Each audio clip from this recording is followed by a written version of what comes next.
from Friday night Kabbalat Shabbat, some of the most fun songs, Shiru Ladoshem Shir Chadash, which is one of the songs, the Tehillim, to some of the saddest moments in our life when we're at a levaya, a funeral.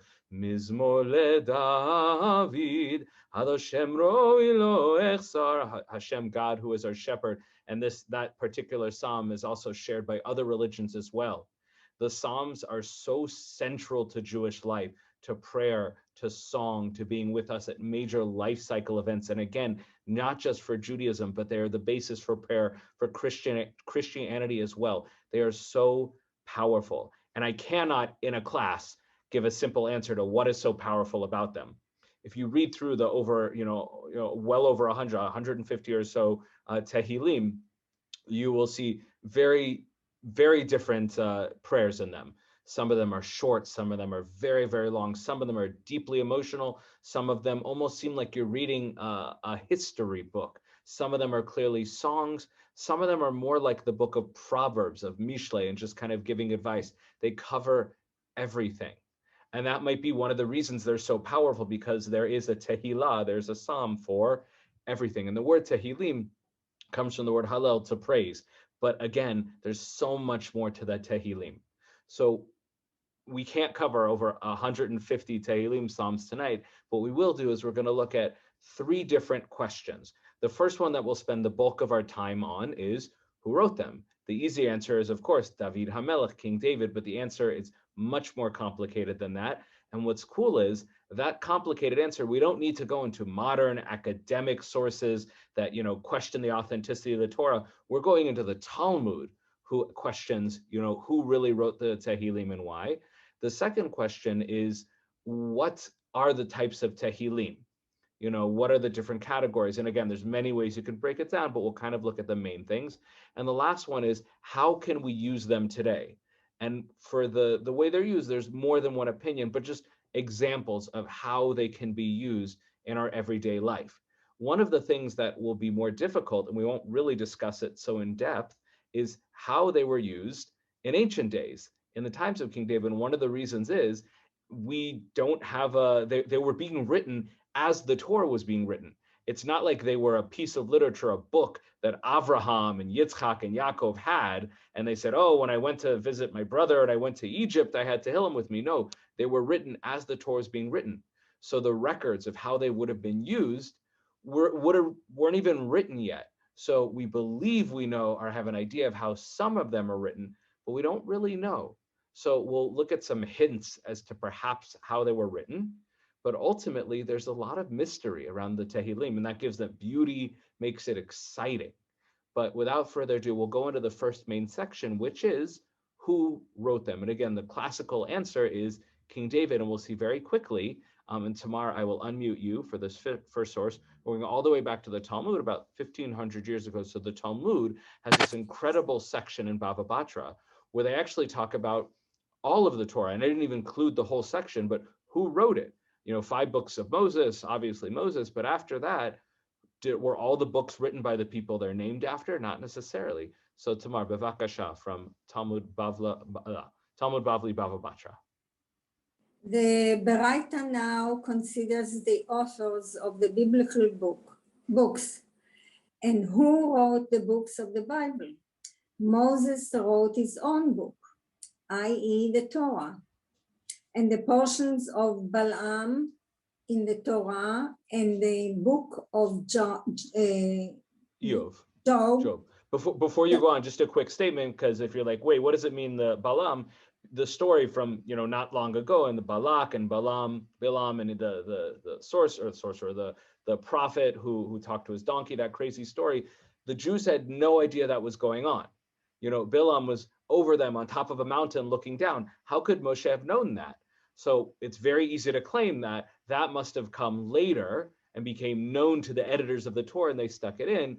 But for the 5 books of Moshe to be a single work without question, and its holiness to be consistent, we have to believe that Moshe wrote it. That's the statement there. And it's also throwing out an opinion here that the book of Iyov and all of his suffering was actually written by Moshe. And there's other opinions on that in the Talmud and amongst the rabbis Did the book of Eov even happen? Was it a real thing? Lots of questions, but that's just a statement on that. Bavakasha, please continue. Joshua wrote his own book and 8 verses in the Torah which describe the death of Moshe. So by the way, already it's proposing here that the Chumash, the Torah, the main 5 books of Moshe, he didn't write every word of it. It's presenting here the idea that the very end of it, when it says, and when Moshe died, that Yehoshua took over, he wrote it. So that brings in, again, this is from the Talmud. Those are big theological questions about how we treat the Torah. Please continue. Samuel wrote his own book, the book of Judges, and the book of Ruth. David wrote the book of Psalms by means of 10 elders of previous generations, assembling a collection that included compositions of others along with his own. He included psalms authored by Adam and the first men, by Melchizedek, king of Shalem, and by Abraham, and by Moshe, and by Heman, and by Yedutun, and by Asaph, and by 3 sons of Korach. Excellent, thank you. So already here we're seeing, again in the Talmud, perhaps for many people, if not most, a very different understanding of the Tehillim. Now, it doesn't say anything about divine inspiration and about God's role in it. We already knew that the Psalms were written by a human, and even if you were divinely inspired by God, we take that for granted. But we usually say David wrote all of the Psalms, but here it's saying it's not that he wrote them, or maybe he wrote many of them, but he compiled them, he edited them together from Psalms going all the way back to Adam, the first man. Now again, you can have a conversation. Does that mean really Adam, the first human being, was writing Psalms? We're not getting into that, but already here we're opening the conversation that David did not write all of Psalms, because the nature of the Psalms, and we'll look at some examples of them, they are written in a context that wouldn't make sense for David to have written them. They're written for David, some of them written by David, etc. Now we'll see different opinions very soon, but we've opened the door to the idea that King David did not write all the Psalms here. We've seen that he edited them all together. And the names of these people, obviously, Adam and Avraham and Moshe, these people, Heman and Yedutun and Asaph, we're not sure who they are. Lots of opinions, including that they may all be the same person, or at least 2 of them are. And the sons of Korach, we know that Korach, who rebelled against Moshe, people and really God, but some of his sons certainly survived and wrote some beautiful Tehillim. So now we've opened the conversation that maybe King David didn't write them all. And now we're going to explore and see how far that can go, only in traditional sources. We're not even getting into critical academic sources. But one beautiful source that's also, quite ancient, perhaps around the time of the Talmud, is a midrash on the book of Shir HaShirim. And in a little tangential conversation that I will unmute you and ask you to read this. They're going to ask a simple question.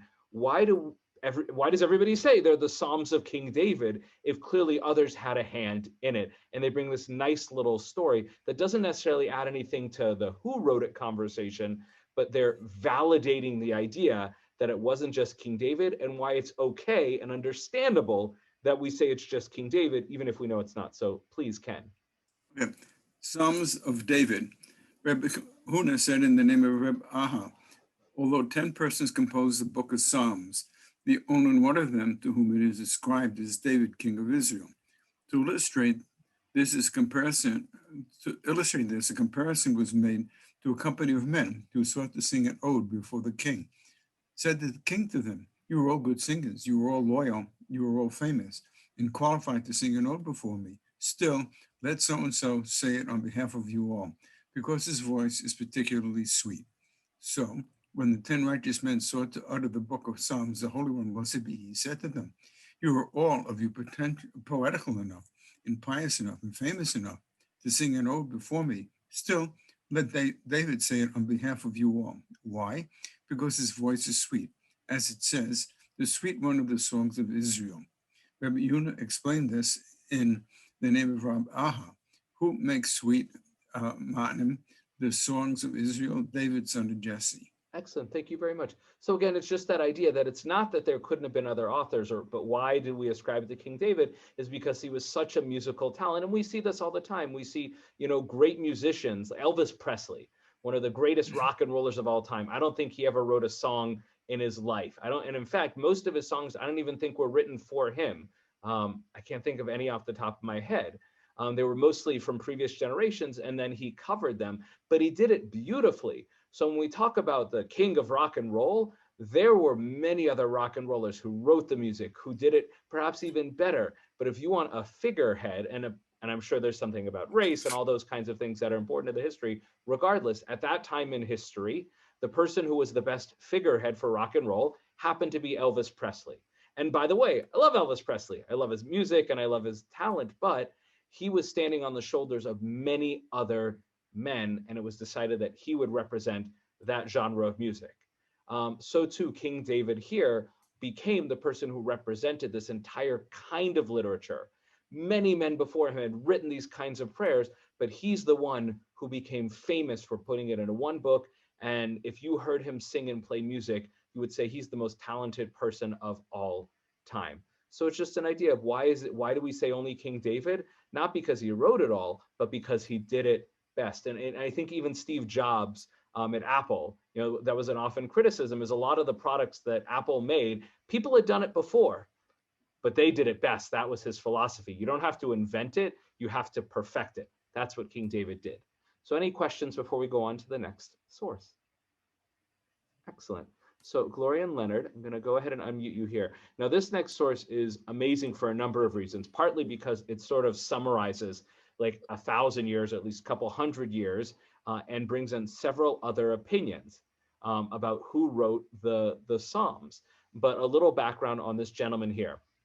Avram ibn Ezra, 11th century Spain, was famous and infamous for different reasons. Famous by being a poet. Whenever he would start a commentary, including as on the book of Tehillim this is from, he would always start with a poem. So beautiful poetry. He was a grammarian. He was also famous for trying to get I don't want to say literal, but the simple understanding of the text, i.e. not midrash, not wild stories that explain it in magic, but what is the text actually saying? And he really tried to dig deep into doing that. Now, when you read the text closely, oftentimes the text will imply things that are quite troubling. So he made claims that were, again, and he's a deeply faithful religious man, believed in God.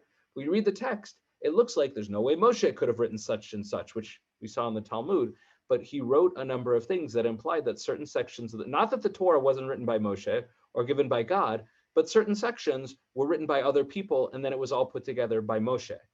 And for whatever reason, even though that idea is in the Talmud, it's so controversial that in certain printings of his commentary, his lines have been edited out. And the people who edit out claim, no, he never wrote that. It was a heretical person later trying to put words in his mouth. No, probably not that. They probably edited it out because it made them uncomfortable. So while he's one of the greatest accepted commentators of all time, he's a little bit controversial. And what he's going to do here is present these different opinions that, depending on who you ask, might be controversial. So Gloria, if you would take from his introduction of the book of Sefer Tehillim, the book of Psalms, and he starts by saying, there's a great controversy, or machloket, there's a great debate is another way to translate. Please. There is a great controversy among the commentaries. Some say that David wrote the entire book of Psalms and that David was a prophet.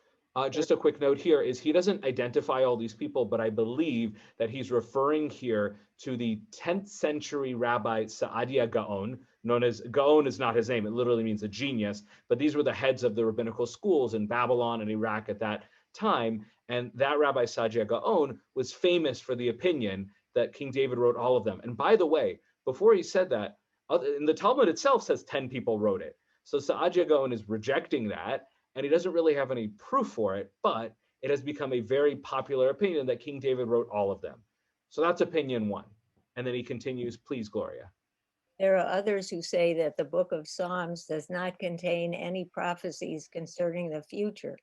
It is because of this that the ancients placed it among the writings, with Job and the scrolls.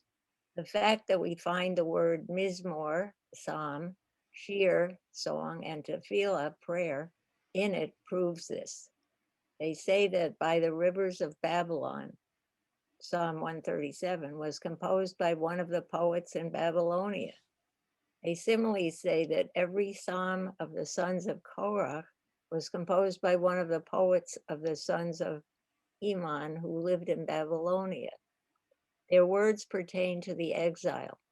We do not find such a thing in David's psalms. They say that also Asaph is the name of a poet who lived in Babylonia. They maintain that he is not to be identified with the Asaph who was a choir master in the days of David.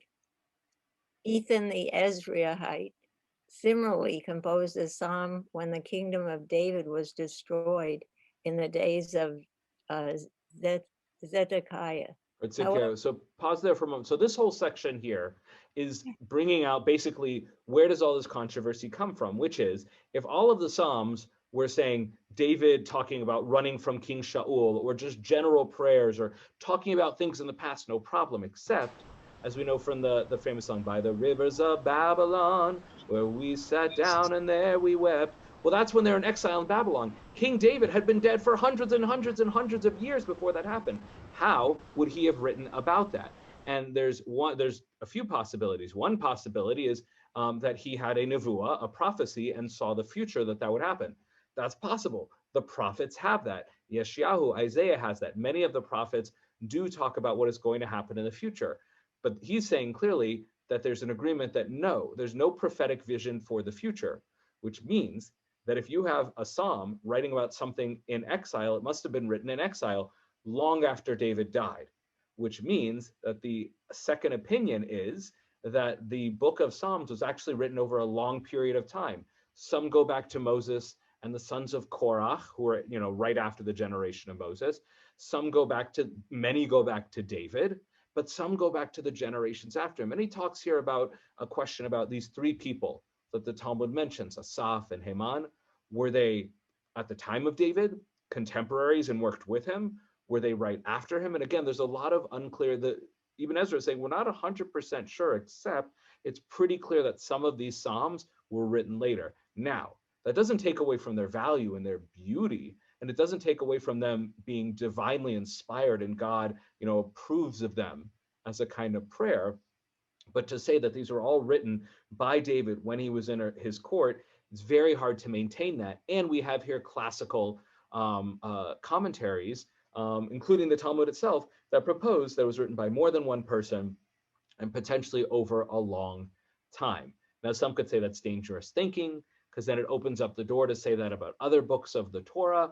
It's not the direction we're going to go in.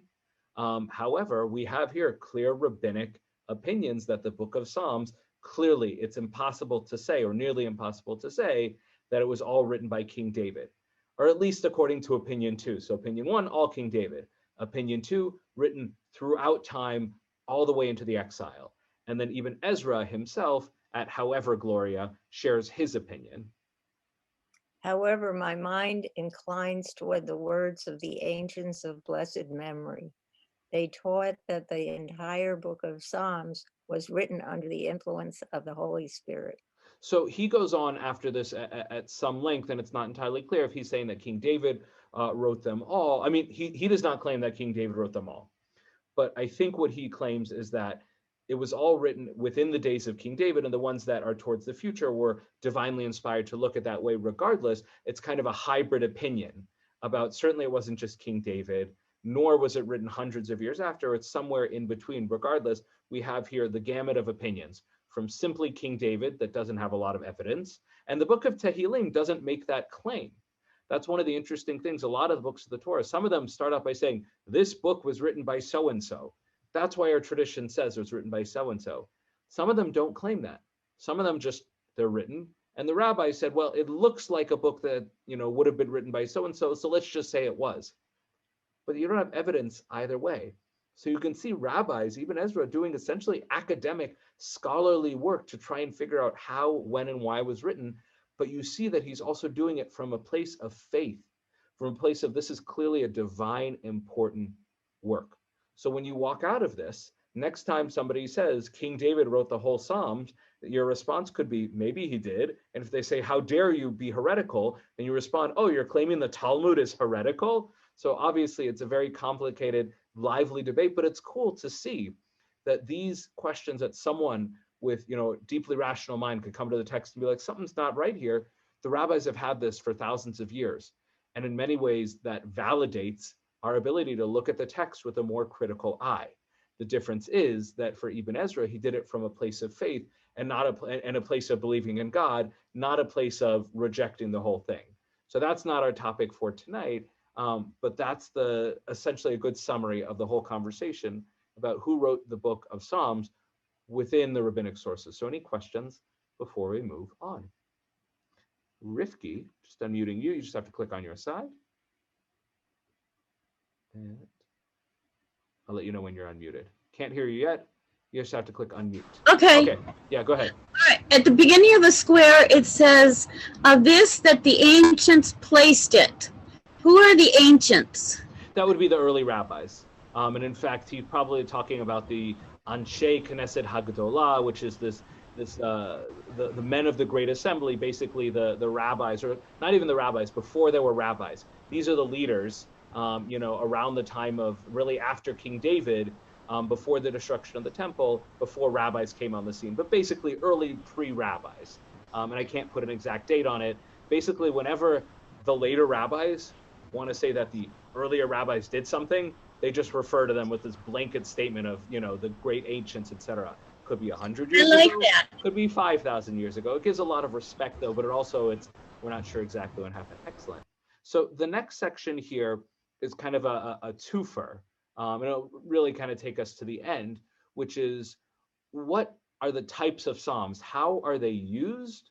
Or how were they used? What were their different purposes? And then again, we'll end with some of the ways that the Psalms are used today. And I can point to some resources so that if any of you have a moment in your life and feel like you want to be able to pray to God and are looking for the words and you want to recite Tehillim, these Psalms, where do you look? So in box 1 here, it's not really a thing that can be read per se, but Leonard, you and I will kind of go back and forth on it. What I did is I found a selection of let's say 5 different types. And again, you could break it down into 10 types, etc. But I found a lot of sources that said you could break the Psalms down into basically 5 different kinds of Psalms. So I brought 5 examples, literally just a line from each. So Leonard, I'll have you read each line and then I'll explain how it's being used. So from Psalm 145, go ahead. A song of praise of David I will extol, you, my God and King, and bless your name forever and ever. Excellent. So we'll come back to this because there's another kind of psalm that's very similar, but this is just general prayer. And obviously a lot of the Tehillim are this. Again, literally the word Tehillim, Hallel is to praise. So prayer. So many of the psalms are just straight up praying to God. God, can you do this for me? Help me, save me, etc. That's one. Go ahead. The next one from Psalm number 10. Wisdom.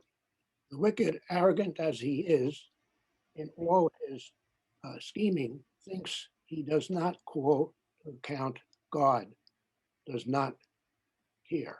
Now, obviously, we're not breaking down all the statements here, but this one, the wicked people think, oh, God doesn't, I can do whatever I want, God doesn't care.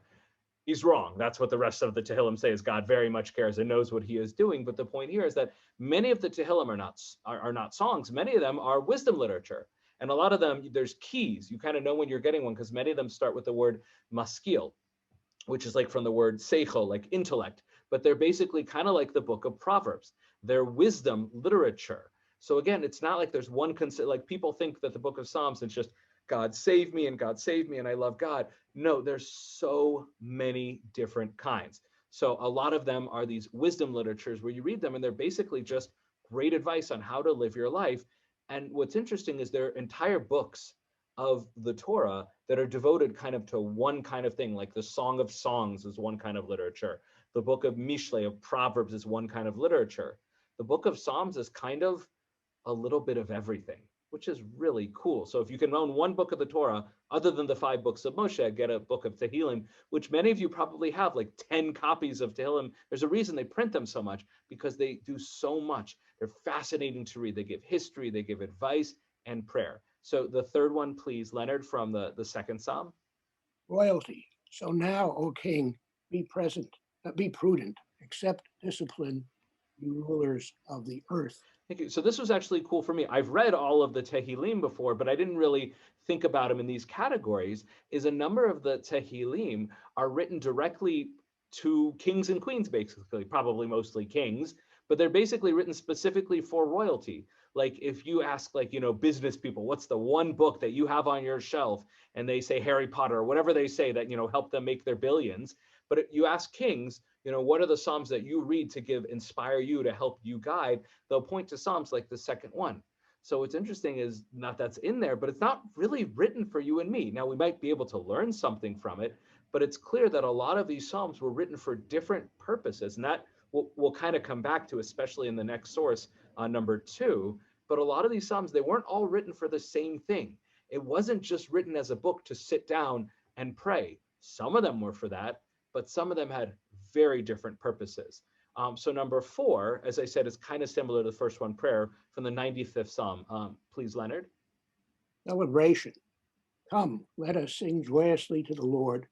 Raise a shout for our rock and redeemer and deliverer. Excellent. So this is actually the beginning of Kabbalat Shabbat. Lechu neranena laHashem naria letzurishenu. Now, this seems like it's just praise of God, like a Hallel, but this one is more like the ones like this that we do really in Kabbalat Shabbat are more like celebratory.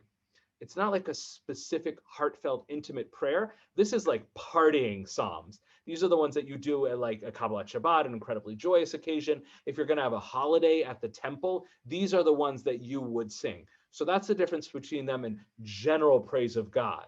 Those are more intimate one-on-one. These ones, these celebratory ones, are again like party. These are the ones that you're going to dance to. And for anyone who comes Friday night, there's endless dancing. We're hopping up and down. Ken is doing break dancing. It's wonderful. And then again, while there are many other categories and different variations, these are the main ones. And the last one, go ahead, Leonard, from the 42nd Psalm. And again, these are just examples. There's many more of each of these, please. Sorrow, crushing my bones, my foes revile me, taunting me always with, quote, where is your God, unquote. Now this is, thank you. This is obviously a very, very sad, bitter statement that, my foes are after me. Where is your God? Who's going to save you? And when we read the Tehillim like this, we often imagine that they were written by King David as he's being chased by Saul, who was trying to kill him. And that very well could be, although many of the people who wrote the Psalms clearly went, especially in exile, through challenging times.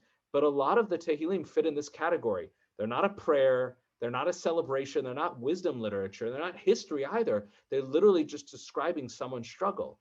And not only is that beautiful and honest and pure for someone to just honestly say, I'm struggling, God help me. And that's how they always end. They say, God, I turn to you. So in that way, they're kind of a prayer.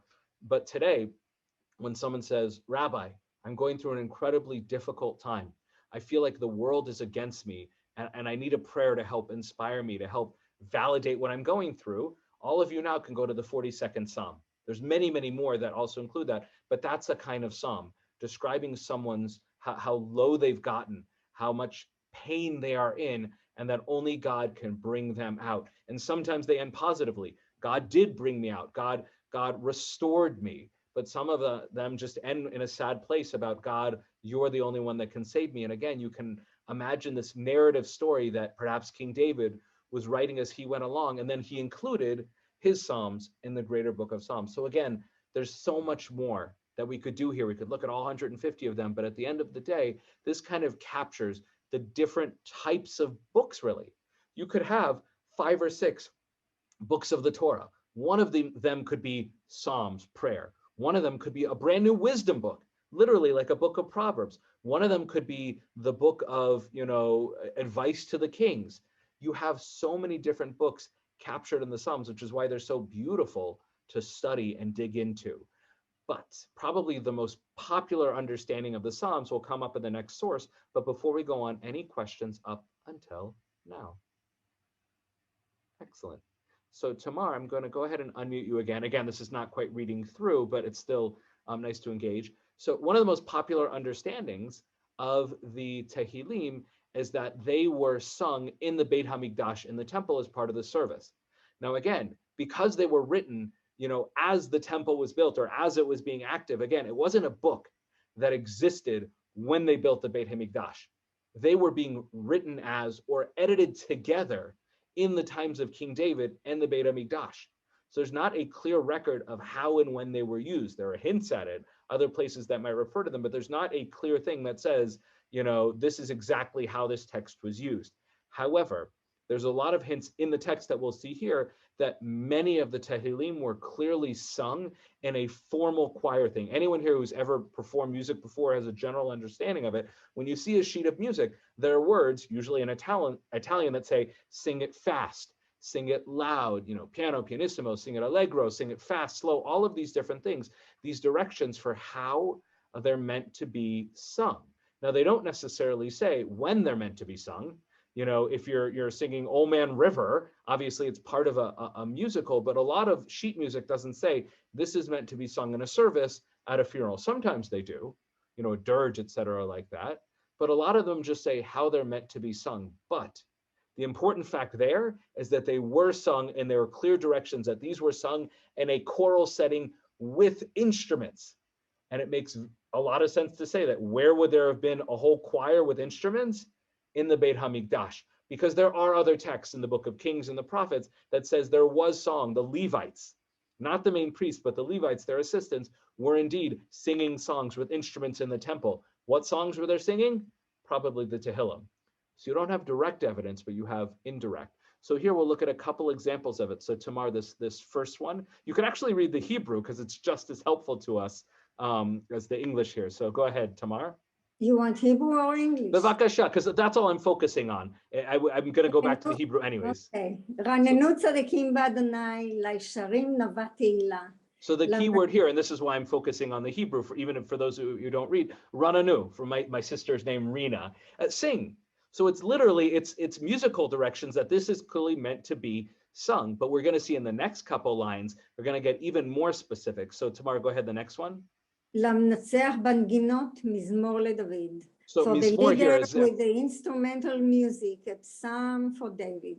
Exactly. So this one, and it's interesting how you translated, they said a psalm of David, you said for David. It's not clear when it says Mizmor LeDavid, because a lot of people point to that and say it was written not by David, it was written for him. So it was written at his time, or does it mean by David? There's a lot of ways to translate it, but our point here is Lamanatseach, it's for the conductor, meaning you have a choral conductor, or however they're doing it, and binginot are a kind of instrument. So it's telling you literally what instruments to play it on. Now, we don't know all the kinds of instruments.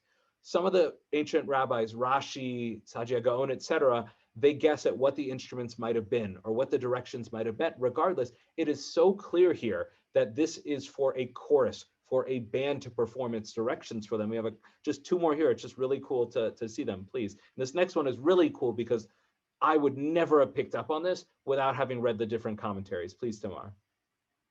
For the leader on Ayelet HaShachar, a psalm of David. So for if leader, you were... Ma'alot, Maskil of David.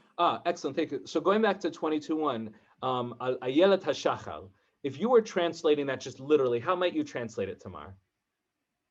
Ayelet HaShachar usually refers to Venus.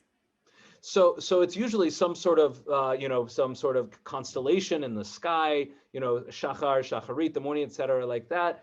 But in this context, and again, I never would have picked up on this other commentary, it's actually a musical mode.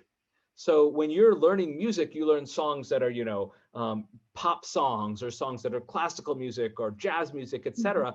Ayelet HaShachar was a kind of music.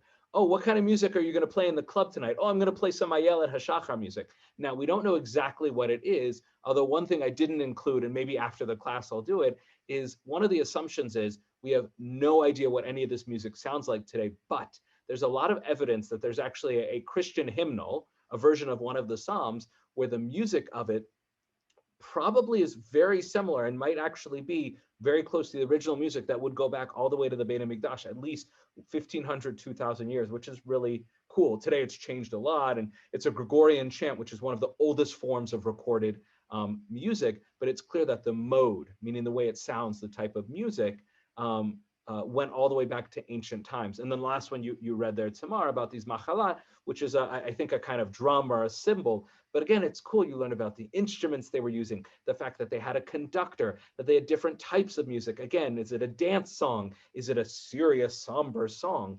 And what you pick up from that is clearly these were written and meant to be sung. So while there's no point in the Tehillim that says this was sung, specifically for this purpose on this day, et cetera, like that. That's how we use it today. And there's a tradition in the Siddur that we say a psalm every day, and we say that the Levites, the Leviim, in the Beit HaMikdash had a psalm for Monday, had a psalm for Tuesday, et cetera, like that. That develops later. But the idea that the psalms were indeed sung and meant to be sung, that's clearly there, which is really cool. And we might even have some of the melodies. So before we go on to the last source, any questions up until now? Beautiful. So this last one, and we're not even going to look through the whole thing, but it's just giving you an example. Now that you've seen all of the different, or examples of the different types of psalms, ones that are just intimate prayer, God, wonderful God who saves all, please save me, or ones about suffering, God, I am calling out to you, mima'akim, from the depths. And we've done that before in Lake Park, when there's been a tragedy in the world, people suffering a sickness, an attack, what happened in Florida with the building. These are the Psalms that we will turn to and we will recite and use that language and make ourselves part of a tradition. Because when someone is over emotional, whether it's good emotion or bad emotion, it's hard to always find the words. And it reminds me of something my father, Alav Shalom, always said. My father would put on tefillin every single day of his life. And at some point, I don't remember this, he told me this, I asked him, when you put on tefillin, do you feel something every single time? And he says, no, I don't. So why do you put them on every day? Because for the one day when he feels something, and he felt this more than one day, but for the days when he feels inspired, connected to Hashem, he will have the physical thing on his body. He'll have the words, he'll have everything ready to help him take it to the next level. So when we are inspired and ready to pray and dance and praise God, we have this huge book for the taking.